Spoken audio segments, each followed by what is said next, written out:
qui, par sa hauteur de vue, par son attachement viscéral aux valeurs de la liberté, a contribué, sur les décombres de la Seconde Guerre mondiale, à bâtir avec nous un ordre international fondé sur le droit. Et je veux dire que tout au long de cette mission qui a été la tienne, tu auras beaucoup accompli pour contribuer à la résolution d'un certain nombre de crises régionales. Et je veux en particulier saluer ton action au Proche-Orient.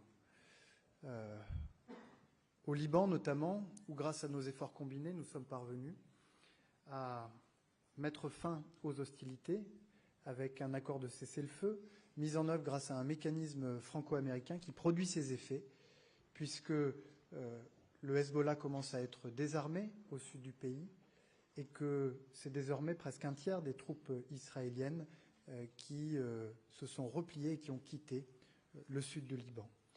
Nous avons combiné nos efforts pour faciliter l'élection d'un président. Cette élection aura lieu demain et nous espérons vivement que cette élection puisse avoir lieu de manière à ce que puisse advenir le redressement politique et institutionnel du Liban. Nous avons, pour l'Ukraine, combiné nos efforts pour apporter aux Ukrainiens tout le soutien nécessaire pour qu'ils puissent résister face à l'envahisseur russe. Et nous partageons un certain nombre de convictions simples. Aucune solution ne peut être trouvée à ce conflit qui concerne l'Ukraine au premier chef sans les Ukrainiens. Aucune discussion ne peut s'engager sur la sécurité européenne sans les Européens. Et il n'y a aucune résolution de cette crise ukrainienne qui serait défavorable aux Ukrainiens et qui serait en même temps favorable aux Européens et aux Américains. C'est pourquoi, que ce soit sur le plan militaire, sur le plan financier, sur le plan des sanctions, nous avons depuis bientôt 3 ans apporté à l'Ukraine ce soutien dont elle avait tant besoin pour préserver et défendre sa liberté et son intégrité territoriale, bien sûr, mais pour en même temps protéger et défendre les intérêts de sécurité européens. Et je voudrais dire, au-delà de tout ce que tu auras accompli au Proche-Orient, pour l'Ukraine et dans bien d'autres théâtres, nous évoquions ensemble la question du Soudan, où se déroule aujourd'hui la pire crise humanitaire du monde et sur laquelle nous sommes tous les deux très mobilisés. Combien, lorsque je t'ai vu agir, j'ai vu en toi un diplomate accompli qui sait mobiliser son humanité pour éveiller celle de ses interlocuteurs et qui a su ainsi obtenir tout au long de ces années énormément d'avancées pour la paix et pour la sécurité. Alors, merci pour cette action que tu as menée. Je veux saluer au passage l'action de ton ambassadrice ici à Paris, qui, elle aussi, quittera ses fonctions prochainement, la remerciant pour tout ce qu'elle a fait. Te souhaiter, bien sûr, bon vent et te dire non pas adieu, mais plutôt au revoir, car je suis convaincu que nos routes se recroiseront. Jean-Noel, je veux te dire tout d'abord à titre personnel et à titre professionnel combien j'apprécie ton partenariat, notre amitié et ce que nous avons pu accomplir ensemble. Et je me réjouis du fait que tu continueras à porter le drapeau dans les mois à venir sur ces dossiers si importants pour nos deux pays. Mais j'ai bénéficié, moi, d'un collègue exceptionnel en Jean-Noel Barrot, et je te remercie. To the Foreign Minister, to President Macron, I also have to say how grateful I am for the extraordinary partnership that the United States and France have enjoyed these past 4 years that we've been in office. Obviously, a partnership, a fraternity that goes back many, many, many years. I think it's fitting that my last trip as Secretary of State brings me back to France. We know, both of us, that this is a world that we have to face together that is more complex, more competitive, more contested than at any time in recent memory. But we have a shared determination, our two countries, to advance our shared interests and values, and to do it together. We have an enduring belief that this partnership is essential to trying to build a world that's a little bit safer, a little bit more secure, a little bit more prosperous for the people in both of our countries and well beyond. As Jean-Noel said, I think we've seen manifestations of that partnership and what it can produce in Lebanon. Together, France and the United States produced a ceasefire in Lebanon that is holding, that's moving forward, and that is creating the possibility for a much different and much better future for the country, as well as for its relationship with Israel. Together, we put together an oversight mechanism to address concerns about ceasefire violations, and it is working. Challenges remain, but so far the mechanism is functioning well, and we've seen as recently as yesterday now the withdrawal of about more than a third of Israeli forces in Lebanon. I think the ceasefire can be a bridge to a durable peace that allows people on both sides of the border, Israel and Lebanon, to return to their homes, to return to their lives, and to move forward in greater peace and security. In Syria, where Jean-Noel just made a very important visit, along with our friend, the German Foreign Minister, Annalena Baerbock, we see as well genuine hope for the future after 5 decades of an Assad regime that brutalized the Syrian people.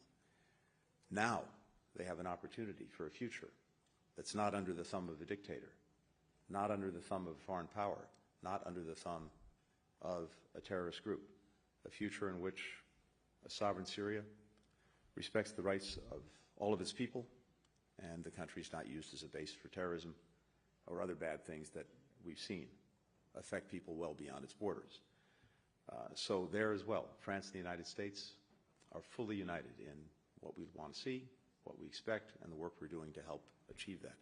On Ukraine, as Jean-Noel said, France has been, from day one of the staunchest supporters of a free Ukraine, one that can resist and overcome the ongoing aggression that Russia is posing.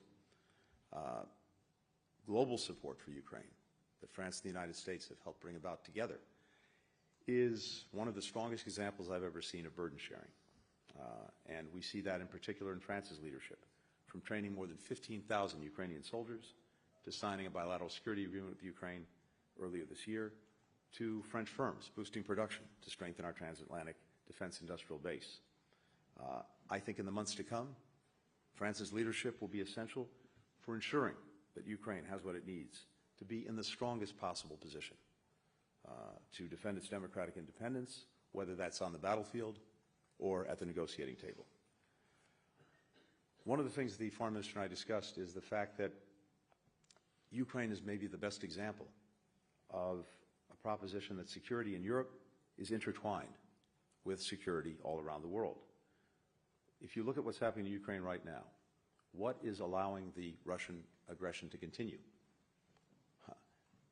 Support from North Korea with artillery, with ammunition, and with troops, and everything that China is doing to support Russia's defense industrial base. The machine tools, the microelectronics, all flowing in to Russia from China, from Hong Kong, that are allowing Russia to keep manufacturing weapons, munitions, and other things essential for its ongoing aggression. So that's just a demonstration of increasingly the indivisibility of security. The fact that actors far away from Ukraine, from Europe, are having a big impact on what is the biggest threat to European security since the end of the Cold War. In response, our two countries have worked to deepen Euro-Atlantic and Atlantic-Pacific convergence, notably on the threat posed by the PRC to our shared security and to our shared values. We welcome France's expanded engagement with Indo-Pacific partners and hope it will continue, including by strengthening, for example, freedom of navigation in the region. We've also worked to forge together a common vision for the global economy, one that is governed by rules of the road. We've invested in our collective productive capacity. We've stood up against Chinese overcapacity and unfair trade practices. We've diversified our supply chains to reduce reliance on Beijing. In these and so many other ways, this partnership between us is producing results that matter, that will make a difference in the lives of our people. And I'm convinced that in the years to come, our countries will continue to work together and to lead together on the world stage, not out of convenience, not out of charity, but because the challenges we face demand our engagement, demand our partnership, demand our cooperation. We'll confront a changing world as we always have, guided by shared commitment to bring greater freedom, greater opportunity, greater security to the people that we're entrusted to represent.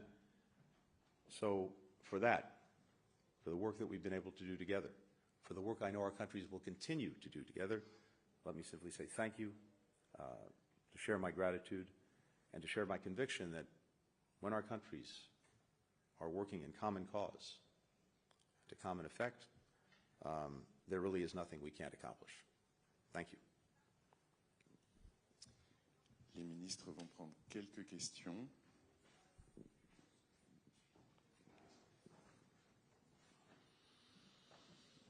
Thank you. Michael Birnbaum from the Washington Post. Secretary Blinken, I wanted to, we've been on this trip with you. We first went to South Korea, where the former ally, President Yoon, is holed up resisting arrest. We visited Tokyo, where leaders are rather annoyed about the decision on blocking the purchase of U.S. steel.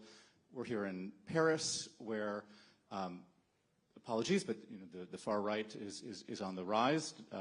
The government is a little chaotic. And we're going to Italy next, where the Prime Minister is close friends with Elon Musk. So I wanted to ask, you've talked about your legacy. You've said that you're handing over a set of alliances that's in better shape than when you inherited it.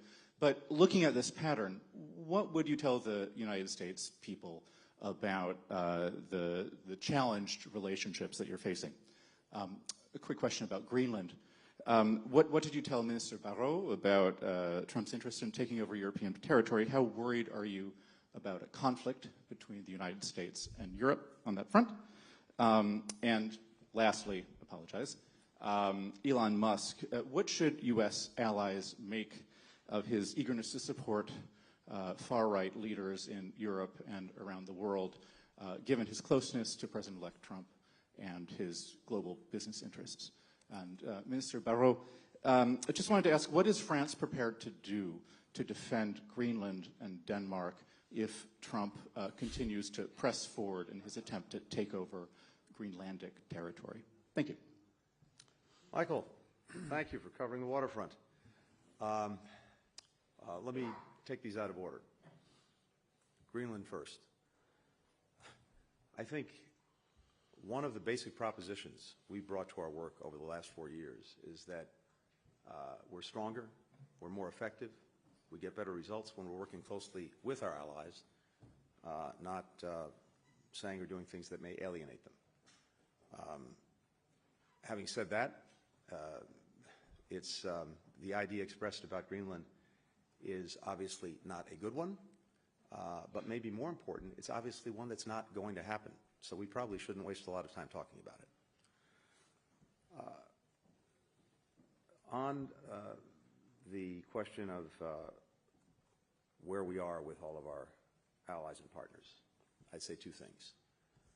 First, as you've heard me say many times before, what President Biden entrusted me with doing from day one was to re-engage, re-energize, in some cases reimagine these alliances and partnerships, because he and we are convinced that to do what we need to do to advance the interests of the American people, to actually solve this incredible multiplicity, complexity, interconnectedness of challenges that we face more than at any time in the 32 years I've been doing it, we're so much better off working with others than going it alone. And I think in ways that we've just talked about, we've demonstrated how much more we can get done when we're working closely with our allies and partners. Now, most of the countries that we're working closely with, our base is our democratic base. That doesn't mean that we're not working with countries that don't neatly fit our definition of what a democracy is, the challenges that we face, demand that we work with any country that is interested in solving a problem. But we're always starting with our base of fellow democracies. And one of the hallmarks of a democracy, and we talked about this when we were in Korea, is that when we have challenges, when we have issues, including internally, what sets us apart is the fact that we engage them, we confront them, we deal with them directly, we'll deal with them openly, we deal with them transparently, we don't pretend they don't exist, we don't sweep them under the rug, and sometimes that's not particularly pleasant to look at. It can get ugly, it can be painful, but that's exactly what we do. We talked in Korea about the fact that the Koreans are dealing with their own challenge right now, pursuant to their constitution, pursuant to the rule of law, and doing it peacefully. And I fully expect that they will emerge stronger on the other side. With Japan, do we have a difference over a particular business deal? Yes, but seen in the context of the fact that we are each other's largest investors, one deal does not a relationship make. And on the contrary, the partnership, the alliance with Japan, is stronger than it's ever been, including economically. Here in Europe, I talked about this already.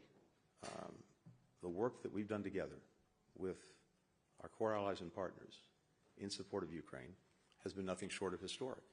And also the best example, as I said, of burden sharing that I've ever seen in my 32 years. So I could go down the list, but maybe what's most important is this. As we transition, as we work to hand off to the Trump administration, what I've been animated by these past couple of months is making sure we give them the strongest possible hand to play in dealing with all these challenges.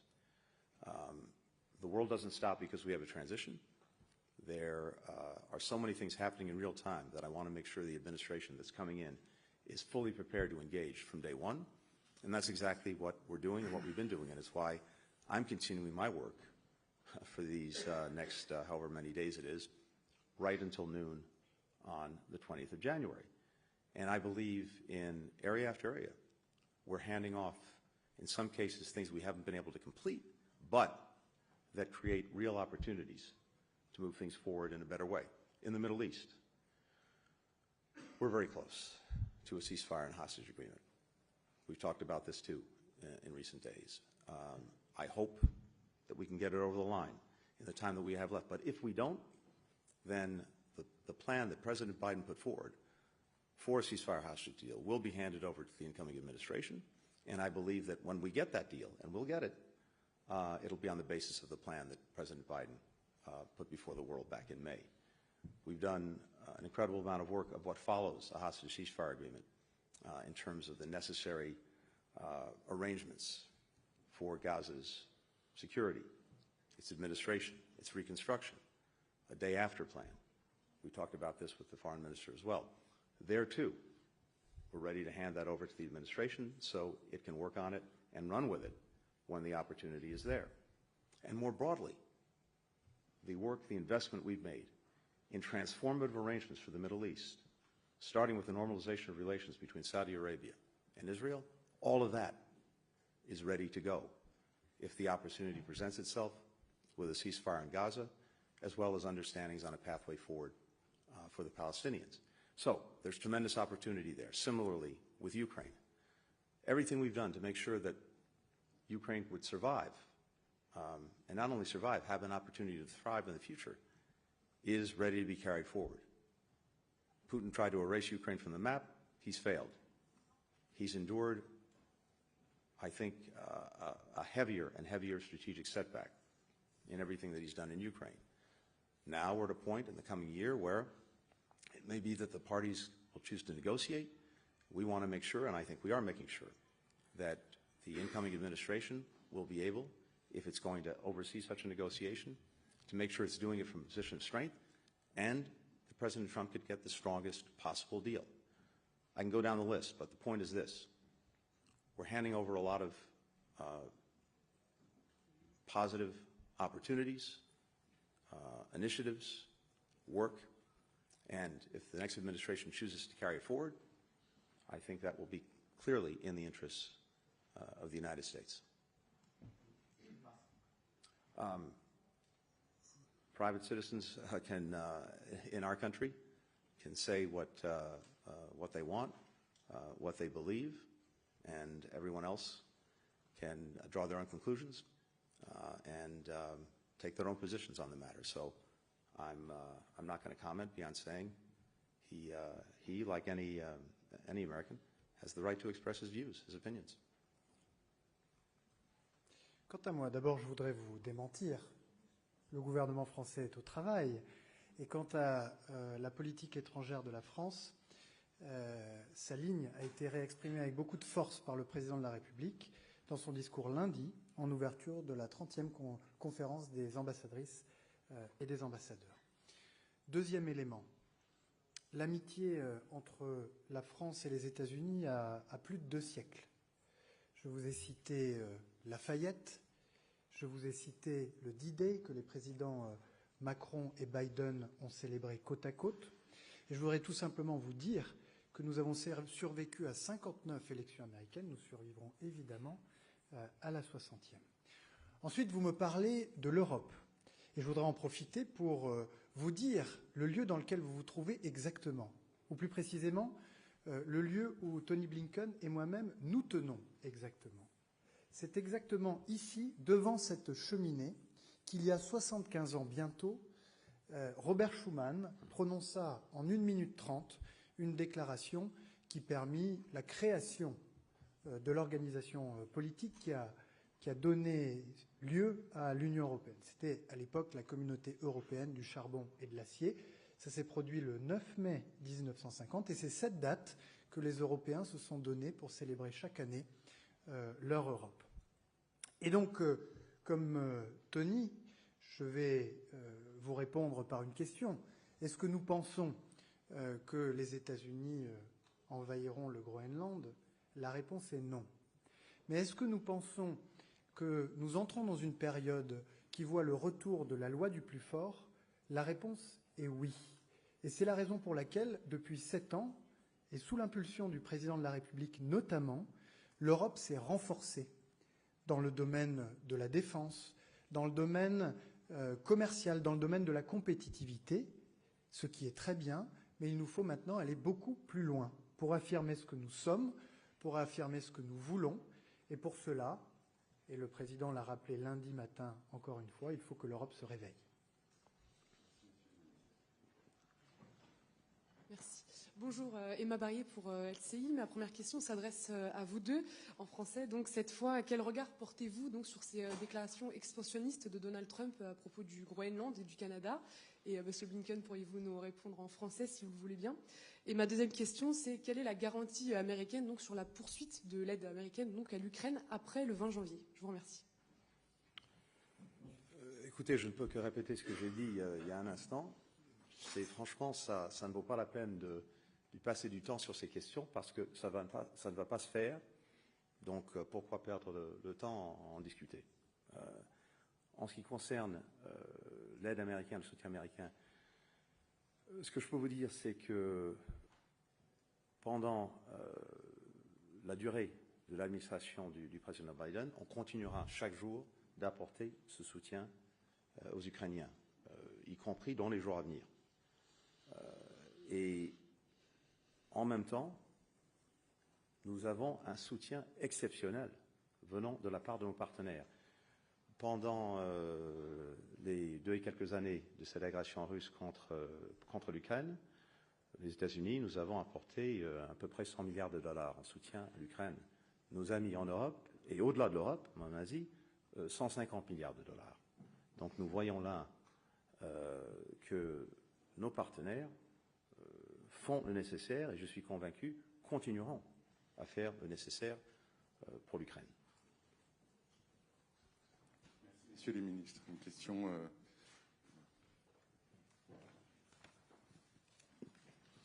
Thank you so much. Alex Raffolo from New Jersey Trump. Mr. Secretary, I want to take my chance and follow up on Ukraine again. President Zelensky gave an interview earlier this week, and he said that in his view, there can be no meaningful security guarantees for Ukraine if the United States is not part of it. Do you think Europe alone can do it? And Mr. Foreign Minister, same question but differently.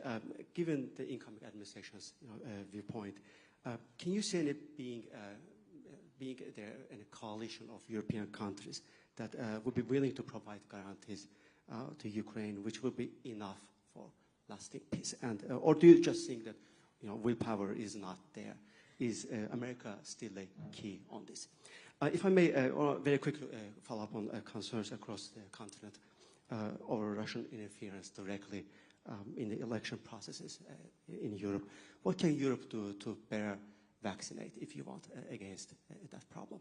And finally, Mr. Secretary, if I goes to you on Georgia.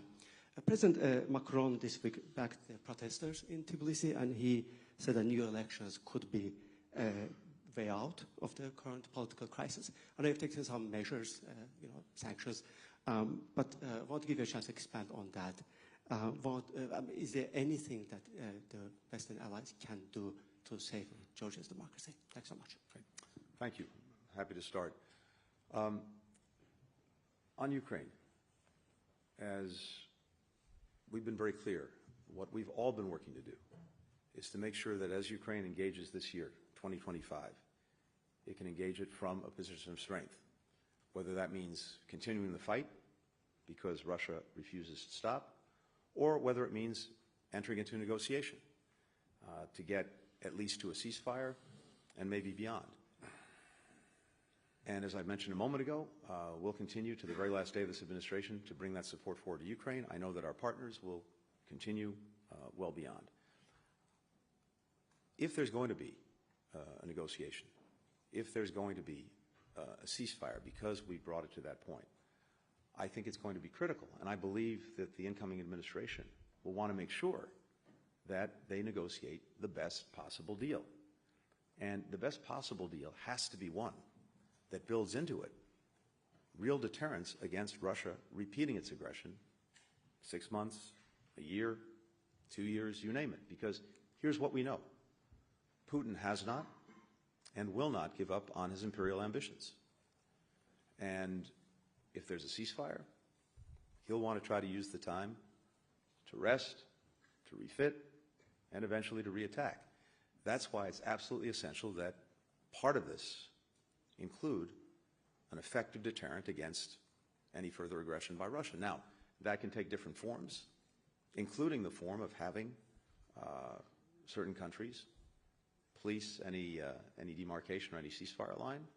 And that's something I know that's been discussed and that we talked about today with the foreign minister. The next administration will have to decide, if it comes to that, what role, if any, the United States would play. But again, I believe that the incoming administration, if there's going to be a deal, will want the best possible deal, one that doesn't unravel when Russia sees an opening to reattack. And one way or another, as I said, we need to build into it the necessary deterrence so that that doesn't happen. On Georgia, we talked about this as well, and what both France and the United States have seen is democratic backsliding that's deeply concerning. And not just democratic backsliding, but a retreat away from the aspirations of the overwhelming majority of the Georgian people, the aspiration to build a future that is closer and closer to Europe. So having seen that backsliding, having seen a government that's acting in contravention of the clear will of the people that it purports to represent, having seen an election that raised many questions, having seen repressive actions taken by the government about people who are trying to speak freely and openly, we, as well as our partners, have taken action. We sanctioned the leader of the Georgia Dream Party, Ivanishvili, as well as other members of the government. We suspended American assistance to the Georgian government, acting together with almost all of our partners in the OSCE, including France. We invoked the Vienna mechanism through the OSCE to also make clear that the steps that have been taken, including legislation that profoundly squeezes the space for freedom of expression and freedom of action by civil society. That has to change. So I think you see a clear unity of purpose when it comes to the United States, France, many other countries, faced with the very unfortunate actions of the government in Georgia. Vous m'avez interrogé sur l'Ukraine d'abord, et de ce point de vue-là, je veux souligner ce qu'a dit Anthony Blinken. Si depuis le premier jour nous soutenons l'Ukraine, si nous avons dit que nous soutiendrons l'Ukraine aussi longtemps et intensément que nécessaire, c'est d'abord et bien sûr parce qu'il en va de l'avenir du droit international. Parce qu'accepter une capitulation de l'Ukraine, ce serait consacrer définitivement la loi du plus fort. Et comme je l'ai dit, comme Tony l'a dit, il en va aussi de la sécurité du continent européen, des Européens et des Français. Et de ce point de vue-là, il faut nous défaire de toute forme de complaisance ou de toute forme d'aveuglement vis-à-vis des intentions impérialistes, je reprends le terme utilisé par Tony Blinken, de Vladimir Poutine. Pourquoi ? Eh bien parce que nous avons vu depuis le mois de février 2022 que la menace russe, la menace de Vladimir Poutine, a muté. Elle a montré qu'elle pouvait, que la Russie de Vladimir Poutine pouvait se lancer dans une invasion à grande échelle, comme elle l'a fait en Ukraine. Elle s'est internationalisée en repoussant, ou en tout cas en exportant le conflit vers l'Asie et en y attirant la Corée du Nord. Et elle s'est hybridée en prenant des formes variées dans tous les champs de la conflictualité et en agressant un certain nombre de pays, y compris des États membres de l'Union européenne. Et donc face à cela, comme Tony Blinken l'a dit, notre priorité, c'est évidemment de soutenir l'Ukraine et de lui permettre d'entrer le moment venu, le moment qu'elle choisira, dans des négociations de paix en position de force, mais c'est aussi, et pour l'avenir, de nous assurer que jamais la guerre ne reviendra sur le continent européen. Ce qui va appeler de notre part, de la part de toute l'Union européenne, un effort renforcé pour élever nos défenses et dissuader la poussée vers l'ouest de la menace de Vladimir Poutine. Ensuite, sur la question de la désinformation, très rapidement, et des ingérences dans les processus électoraux. Là encore, l'Europe a été très claire. En 2022, sous présidence française de l'Union européenne, nous nous sommes donné des règles strictes d'encadrement des réseaux sociaux en adoptant le règlement sur les services numériques, et je vous en renvoie à ces articles 34, 35 et 36, qui dit très précisément que les plateformes de réseaux sociaux doivent mettre tout en œuvre pour éviter que leurs plateformes viennent perturber le débat public, sous peine de lourdes amendes qui peuvent aller jusqu'à 6% du chiffre d'affaires mondial, et dans les cas les plus graves, qui peuvent aller jusqu'au bannissement de l'Union européenne. Il appartient désormais à la Commission européenne de faire appliquer ces nouvelles lois européennes que nous nous sommes données, et je l'appelle instamment à le faire avec beaucoup de fermeté et avec beaucoup de clarté.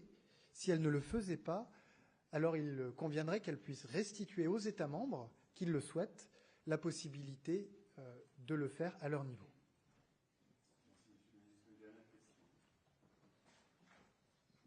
Bonjour Monsieur Mathieu Rabéchaud, AFP. Une question pour vous deux. La Turquie menace les combattants kurdes de Syrie d'une opération militaire. Que peuvent faire les États-Unis et la France pour prévenir cela et contribuer à la stabilisation de la Syrie? Et par ailleurs, je reviens sur les déclarations d'Elon Musk, en français s'il vous plaît, Monsieur le Ministre. Monsieur Musk sera un membre de l'administration américaine dans moins de 15 jours. Il a fait des déclarations qualifiées d'ingérentes dans la politique intérieure britannique et allemande. Est-ce approprié? Chacun a le droit d'exprimer ses opinions, mais évidemment, lorsqu'on participe à un gouvernement ou lorsqu'on aspire à y participer, les opinions ont une valeur particulière. Alors, de deux choses l'une. Soit les interventions auxquelles vous faites référence sont des opérations de communication dans le cadre de processus électoraux ou du débat public de certains pays européens, et c'est évidemment très regrettable. soit c'est une alliance assumée avec des partis de l'ultra-droite qui flirtent avec les courants néo-nazis, comme c'est le cas avec l'AfD. Et alors là, il faudra que le parti républicain puisse assumer de lier son destin avec celui de partis qu'il représente, tout ce que le parti républicain a toujours combattu. Ensuite, sur votre première question, merci de l'avoir posée, et elle me permet de revenir sur l'un des sujets sur lesquels les États-Unis et la France ont œuvré de concert depuis bien longtemps et singulièrement depuis 4 ans. La lutte résolue et sans relâche contre le terrorisme islamiste et en particulier contre Daesh en Syrie. Et je veux à cette occasion présenter devant Anthony Blinken mes condoléances, les condoléances de la France, aux victimes de l'attentat terroriste qui a frappé la Nouvelle-Orléans. Les Kurdes de Syrie ont été pour les États-Unis et pour la France des alliés fidèles, des alliés résolus dans la lutte contre le terrorisme islamiste. Avec la chute du régime criminel et barbare de Bachar al-Assad, un nouvel espoir est né en Syrie. C'est un espoir fragile, mais c'est un espoir réel. L'espoir d'un redressement politique, économique, moral de la Syrie qui ne sera possible que si toutes les communautés trouvent leur place dans cette transition politique. Et dans cette transition politique, il faut évidemment que les Kurdes de Syrie puissent trouver toute leur place. Nous le leur devons, parce qu'ils ont été nos compagnons, nos frères d'armes dans la lutte contre Daesh, mais c'est aussi dans l'intérêt de l'avenir de la Syrie que de permettre aux Kurdes de participer pleinement à l'avenir du pays. Et c'est pourquoi je veux saluer les efforts qui ont été ceux de Tony Blinken pour faciliter des médiations entre les Kurdes de Syrie et les Turcs, mais aussi entre les Kurdes de Syrie et l'autorité de transition, dont le principal dirigeant a pu s'entretenir avec le général Masloum il y a quelques jours. Nous allons poursuivre nos efforts pour que dans le nord-est de la Syrie, où, je le rappelle, plusieurs dizaines de milliers de combattants terroristes sont aujourd'hui dans des prisons gardées par les Kurdes du nord-est syrien, eh bien, les garanties de sécurité auxquelles la Turquie aspire légitimement puissent être garanties, mais également les intérêts de sécurité des Kurdes et leur droit plein et entier à participer pleinement à la construction de l'avenir de leur pays. And I have very little to add because I agree entirely with what Jean-Noel has just said. I simply say this. For both of our countries, it is essential, as Syria is navigating this transition, that we keep a lid on the terrorist threat, the enduring terrorist threat posed by ISIS or by Daesh. And as Jean-Noel said, we've seen possibly a manifestation of that threat with the horrific incident in Louisiana, where the individual in question said he was an adherent of Daesh. It shows, unfortunately, the enduring potency of the ideology, but an even more acute danger would be if the more than 10,000 foreign terrorist fighters who are being detained under the vigilance of our Kurdish friends in Syria were to get out and reconstitute the very potent force that was Daesh in Syria, in Iraq, before it was defeated. And this is an enduring American interest as well as a French interest. And it's enduring as well, I believe, with the incoming administration. When Daesh was trying to build its caliphate, its actual physical caliphate, a territorial caliphate, it controlled a huge chunk of land between Iraq and Syria. And that territorial caliphate was undone, was defeated. And that was completed under President Trump's watch during his first term, with taking back Raqqa. So I believe that the incoming administration, like this administration, will continue to show a very strong interest in not allowing Daesh to rear its ugly head again, to see a resurgence. And as Jean-Noel said, a critical part of that is making sure that we enable the Syrian Democratic Forces to do the job they've been doing in the interests of everyone, of securing the foreign terrorist fighters who are there, as we continue to work to repatriate fighters and to repatriate their families to countries of origin.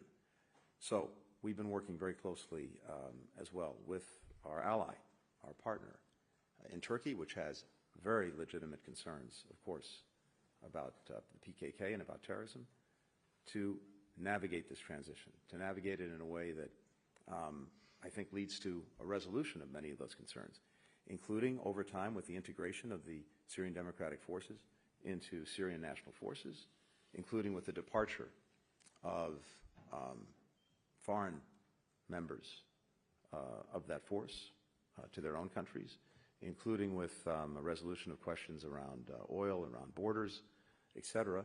But that's a process that's going to take some time. And in the meantime, what is profoundly not in the interest of everything positive we see happening in Syria would be a conflict. And we've worked very hard to make sure that that doesn't happen. We'll continue to do that. And I believe that the incoming administration will do the same thing.